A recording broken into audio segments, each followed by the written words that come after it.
Bonjour. Aujourd'hui, dans l'actualité économique et politique, je voudrais vous parler des dernières révélations sur l'escamotage des impôts, les Paradise Papers. Mais qu'est-ce que c'est exactement? Paradise Papers est le nom de l'enquête faite par des lanceurs d'alerte du consortium international des journalistes d'investigation qui ont décrypté pour l'opinion publique les mécanismes et montages afin de dissimuler les profits et revenus dans les sociétés offshore basées dans les 19 paradis fiscaux du monde entier, dont Antigua, Bahamas, Bermudes, îles Caïmans, Liban, Samoa, Vanuatu, mais aussi dans les 3 États américains et en Europe, à Malte, île de Man, etc., etc. Ces montages sophistiqués sont réalisés par des cabinets d'avocats fiscalistes internationaux spécialisés. L'estimation mondiale de ce détournement fiscal est de 30% des impôts dus dans les pays. Ces sommes monumentales d'évasion fiscale proviennent principalement des sociétés multinationales, puis ces profits dissimulés sont ensuite reversés aux actionnaires de ces mêmes sociétés. C'est valable aussi pour les grandes fortunes mondiales. Je vous passerai tous les noms. Dans la guerre économique mondiale, le grand jeu de Bonneteau peut alors commencer sur les marchés financiers. Les entreprises américaines rachètent dans le monde entier les startups les plus prometteuses ainsi que les concurrents ex-champions nationaux, comme par exemple Alstom avec General Electric. C'est une vaste opération de siphonnage des richesses économiques nationales, autorisée par le laxisme des dirigeants politiques UMPS et par l'Union européenne. Au final, qui sont les dindons de la farce?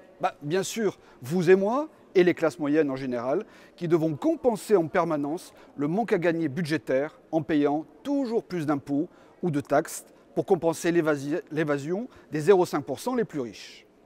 En France, cette évasion fiscale et l'optimisation fiscale abusive, qui concerne l'impôt sur les sociétés et la TVA, coûtent à l'État français, chaque année, plus de 80 milliards d'euros de revenus perdus. Sans cette spoliation des recettes fiscales enregistrées depuis près de 15 ans, les finances des administrations publiques de la France seraient chaque année excédentaires. Plus besoin alors de faire des réformes structurelles en abandonnant notre système de protection sociale tel que nous l'impose M. Macron et l'Union européenne. Rappelons que c'est l'Union européenne fédéraliste et ultralibérale qui est la cause directe de l'évasion fiscale des multinationales et des banques en l'absence de frontières nationales et de contrôle. Pire, grâce à la complicité active de certains États membres, de grandes entreprises numériques américaines comme Apple parviennent en effet, en toute légalité, à payer un impôt réel sur les bénéfices européens qui est proche de zéro. Avec la liberté d'installation des sociétés et la libre circulation des capitaux, c'est un peu comme laisser rentrer le renard dans le poulailler. Les profits financiers alors réalisés dans les pays de l'Union européenne sont réaffectés à des maisons mères de complaisance, qu'on appelle holding, notamment en Irlande et au Luxembourg, où ils sont soumis à une imposition ridiculement basse avant leur départ définitif pour les paradis fiscaux. Bien sûr, les coupables se défendent en disant que tout cela est parfaitement légal dans l'Union européenne.